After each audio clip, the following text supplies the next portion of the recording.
Hello students, मैं त्यागी sir और आप देख रहे हैं त्यागी कोचिंग सेंटर का यूट्यूब चैनल।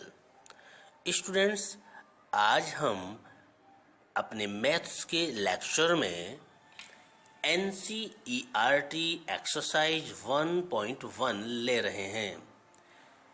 स्टूडेंट्स, इस एक्सरसाइज का फर्स्ट क्वेश्चन निम्नलिखित संख्याओं का में से ज्ञात करने के लिए यूक्लिड विभाजन एल्गोरिथम का प्रयोग कीजिए।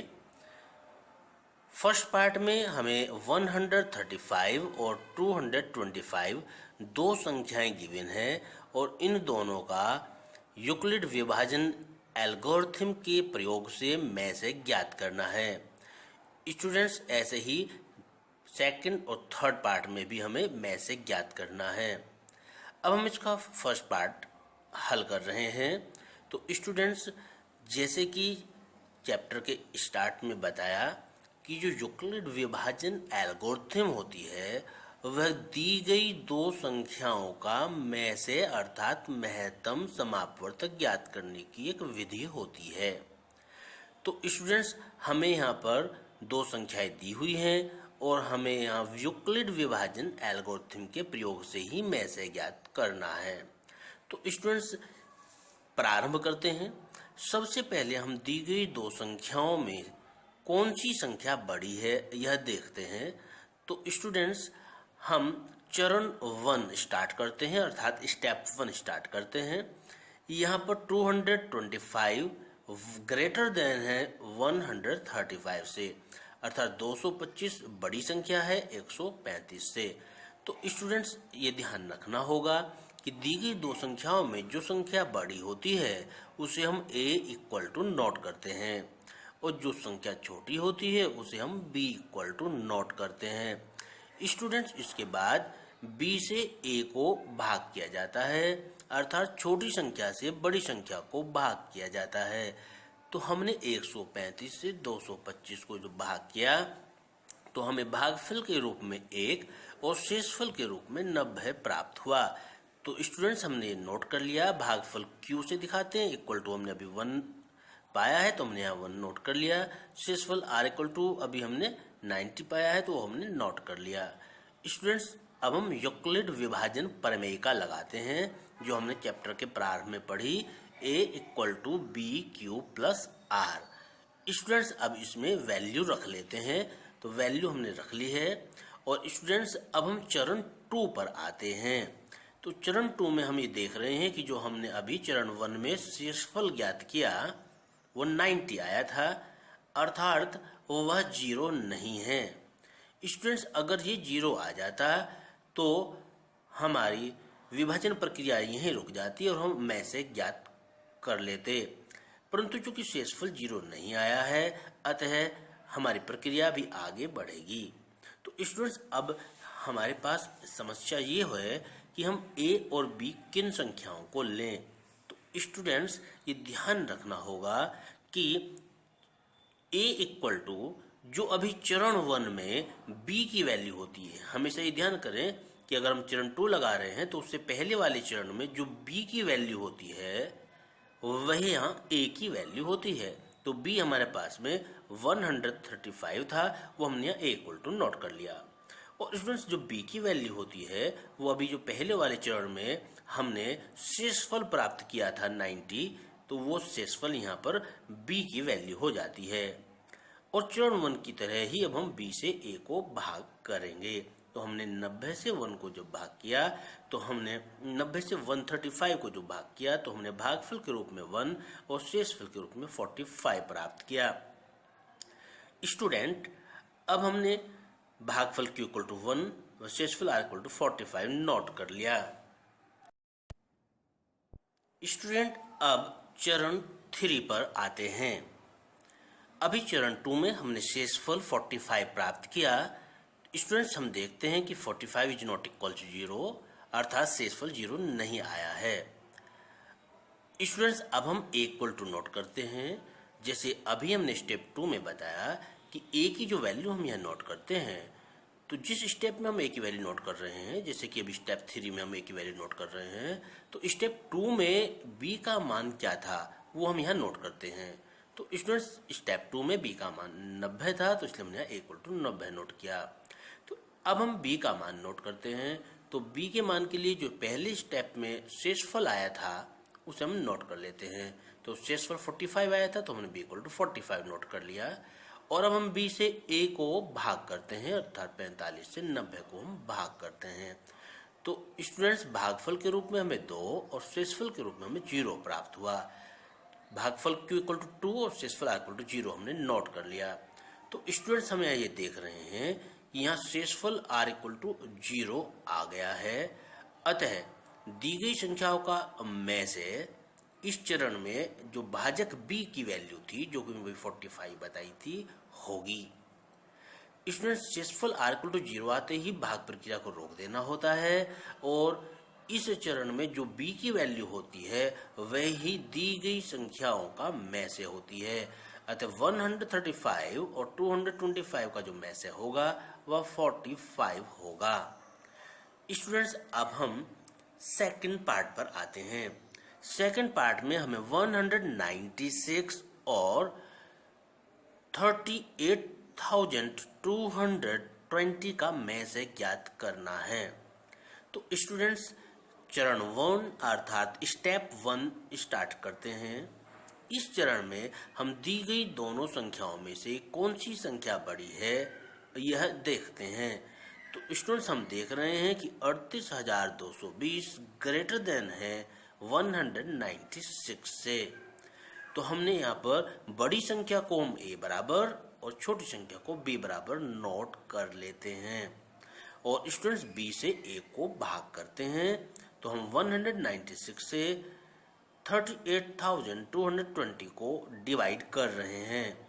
स्टूडेंट्स इसे हमने भाग करने के बाद पाया कि भागफल 195 और शेषफल 0 आता है। तो स्टूडेंट्स यहाँ पर तो शेषफल प्रारंभ में ही 0 आ गया। तो स्टूडेंट्स यूक्लिड विभाजन एल्गोरिथम में बताया गया कि अगर शेषफल 0 आता है तो उस चरण में जो b का वैल्यू होती है वही में से होता है। तो यहाँ पर दी गई दो संख्या को जो में से होगा वह b = 196 ही होगा। हम यूक्लिड विभाजन प्रमेय का लगाकर दिखा सकते हैं। a = bq + r, उसमें वैल्यू रखेंगे, शेषफल हमने 0 प्राप्त किया है। तो शेषफल R = 0 है। अतः दी गई संख्याओं का में से इस चरण में जो भाजक b की वैल्यू थी 196 होगी। तो स्टूडेंट्स इस प्रकार दी गई दो संख्याओं का में से 196 प्राप्त हो गया है। स्टूडेंट्स अब हम थर्ड पार्ट पर आते हैं। इसमें हमें 867 और 255 का में से ज्ञात करना है। चरण 1 प्रारंभ करते हैं। इस चरण में हम देखते हैं कि दी गई दो संख्याओं में कौन सी संख्या बड़ी और कौन सी छोटी है।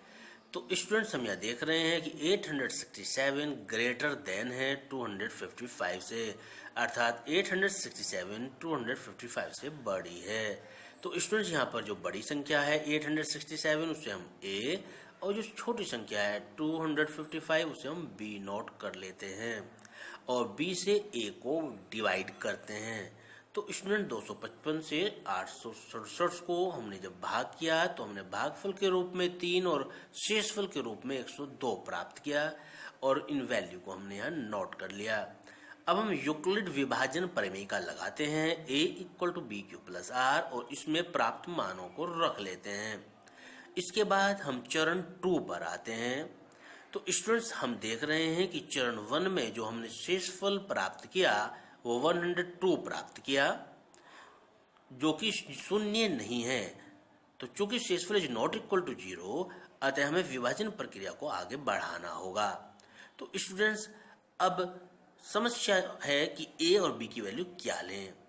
तो स्टूडेंट्स इस समस्या के निवारण को अभी हमने पहले भी बताया कि a का जो मान नोट किया जाता है वो जो चरण में तुम a का मान नोट कर रहे हो उससे पहले चरण में जो b की वैल्यू होती है, जैसे कि यहाँ 255 है, उसे हम a = नोट करते हैं और b इक्वल टू अभी इससे पहले चरण में जो हमने शेषफल प्राप्त किया वो शेषफल यहाँ पर हम नोट करते हैं b इक्वल टू और b से a को डिवाइड करते हैं। तो हम 102 से 255 को जब भाग करेंगे तो स्टूडेंट्स हमने भागफल के रूप में 2 और शेषफल के रूप में 51 प्राप्त किया और इन्हें हमने नोट कर लिया। अब हमने फिर यूक्लिड विभाजन प्रमेय को लगाया a equal to B Q plus R और उसमें मान रख लिए। स्टूडेंट्स अब हम चरण 3 पर आते हैं। जैसे कि चरण 2 में हमने देखा कि शेषफल r इक्वल टू 51 आया जो कि शून्य नहीं है, अतः शेषफल इज नॉट इक्वल टू 0। तो स्टूडेंट चूंकि शेषफल 0 नहीं आया है इसलिए हमें विभाजन प्रक्रिया को अभी आगे और बढ़ाना होगा। स्टूडेंट्स यहाँ पर फिर वही समस्या कि a और b की वैल्यू क्या ली जाए। तो इसका निवारण बताया जा चुका है। a की जो वैल्यू होती है, जिस चरण में a की वैल्यू नोट कर रहे हो उससे पहले चरण में जो b की वैल्यू होती है, जैसे यहाँ b इक्वल टू 102 है तो यहाँ हम a इक्वल टू नोट करते हैं और b इक्वल टू अभी जो पहले चरण में हमने शेषफल प्राप्त किया r इक्वल टू 51 प्राप्त किया था तो ये 51 हमने b इक्वल टू नोट किया और अब b से a को डिवाइड कर रहे हैं, अर्थात 51 से 102 को भाग किया जा रहा है। भाग करने पर हमें भागफल के रूप में 2 और शेषफल के रूप में 0 प्राप्त हुआ जो हमने यहाँ नोट कर लिया।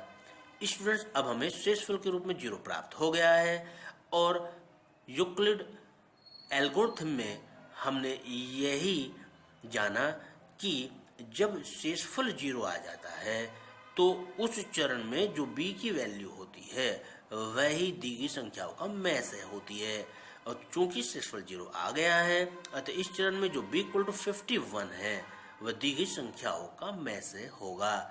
अतः स्टूडेंट्स दी गई दो संख्याओं का में से हमने 51 प्राप्त कर लिया है। स्टूडेंट्स अब हम क्वेश्चन नंबर 2 प्रारंभ कर रहे हैं। दर्शाइए कि कोई भी धनात्मक विषम पूर्णांक 6q प्लस 1 या 6q प्लस 3 या 6q प्लस 5 के रूप का होता है जबकि q कोई पूर्णांक है। तो स्टूडेंट्स यहाँ पर हमें बताना है कि अगर q कोई पूर्णांक हो तो 6q प्लस 1 या 6q प्लस 3 या 6q प्लस 5 के रूप में ही धनात्मक विषम पूर्णांक होगा। तो स्टूडेंट्स यहाँ सॉल्यूशन प्रारंभ करते हैं। यूक्लिड विभाजन प्रमेय को सबसे पहले हमने लिख लिया है a equal to B Q plus R. यहाँ पर r 0 के इक्वल या उससे ग्रेटर देन तथा b से लेस देन है। स्टूडेंट्स यहाँ पर हम b इक्वल टू 6 रख रहे हैं क्योंकि क्वेश्चंस में हमने देखा है कि 6q प्लस 1, 6q प्लस 3 या 6q प्लस 5 की फॉर्म हमें दिखानी है। अतः q से पहले 6 लिखा हुआ है तो यहाँ भी q से पहले 6 के लिए हमने b इक्वल टू 6 इसमें रख लिया है। तो हमें फॉर्म प्राप्त हुई है a equal to 6q plus R, जहाँ r 0 के इक्वल या उससे ग्रेटर देन तथा 6 से लेस देन है। तो स्टूडेंट्स यहाँ से हमें r का मान प्राप्त हो जाता है। r हमने भी बताया 0 के बराबर, तो हमने 0 से स्टार्ट किया या फिर 0 से ग्रेटर देन, तो 0 से ग्रेटर देन में 1 2 3 4 5 तक हम r का मान ले रहे हैं जो कि 6 से लेस देन है। 6 से छोटा छोटा लेना है तो 6 से छोटे में हम 5 पर रुक जाते हैं। तो इस तरीके से हम r का मान मिला 0 1 2 3 4 5। स्टूडेंट्स अब हम एक एक करके r का मान रखते जाएंगे। तो पहले हमने यहाँ से r इक्वल टू 0 लिया और इसे यहाँ पर रखा तो a equal to 6q plus r की जगह 0 रखेंगे तो इक्वल टू 6q हमें मिलेगा। स्टूडेंट्स हम ये देख रहे हैं कि ये जो 6q है ये 2 से विभाज्य है और जो 2 से विभाज्य होती है संख्या वह सम कहलाती हैं। अतः 6q यहाँ पर सम है। स्टूडेंट्स अब हम r इक्वल टू 1 रख रहे हैं तो जब हम यहाँ r की जगह 1 रखेंगे तो a equal to 6q plus 1 हमें प्राप्त होगा। तो स्टूडेंट्स हम ये देख रहे हैं कि ये अब 2 से विभाज्य नहीं होगी, अतः यह एक विषम संख्या होगी। तो 6q प्लस 1 एक विषम संख्या निकल कर आई है। स्टूडेंट्स अब हम r इक्वल टू 2 रख रहे हैं तो a equal to 6q plus 2 हमें मिला और हम ये देख रहे हैं कि इस बार ये संख्या 2 से विभाज्य है। इसमें से हम 2 कॉमन निकाल सकते हैं तो ये 2 से विभाज्य हो जाएगी। तो इस तरीके से जो 6q प्लस 2 है वह 2 से विभाज्य होने के कारण सम संख्या है। स्टूडेंट्स अब हम r इक्वल टू 3 रखते हैं तो हमें यहाँ इक्वल टू 6q प्लस 3 प्राप्त हो गया है। स्टूडेंट्स, हम देख रहे हैं कि यह संख्या 2 से विभाज्य नहीं है, अतः 2 से विभाज्य ना होने के कारण यह संख्या विषम है। स्टूडेंट्स, अब हम r इक्वल टू 4 रखते हैं, तो इक्वल टू 6q प्लस 4 हमें प्राप्त हो गया है। इसमें से हम 2 कॉमन निकाल सकते हैं, अतः यह संख्या 2 से विभाज्य हो जाएगी। इस कारण 6q प्लस 4 एक सम संख्या है। स्टूडेंट्स, अब r इक्वल टू 5 रखते हैं, तो हम a equal to 6q plus 5 प्राप्त करते हैं। स्टूडेंट्स, ये 2 से विभाज्य नहीं है, अतः 6q प्लस 5 एक विषम संख्या है।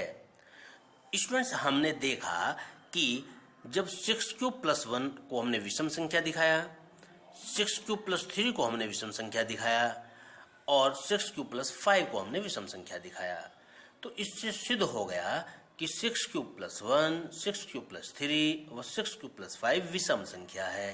तो स्टूडेंट्स, हमें यही शो करना था कि 6q प्लस 1, 6q प्लस 3 या फिर 6q प्लस 5 का रूप हमें प्राप्त होगा जबकि q कोई पूर्णांक है।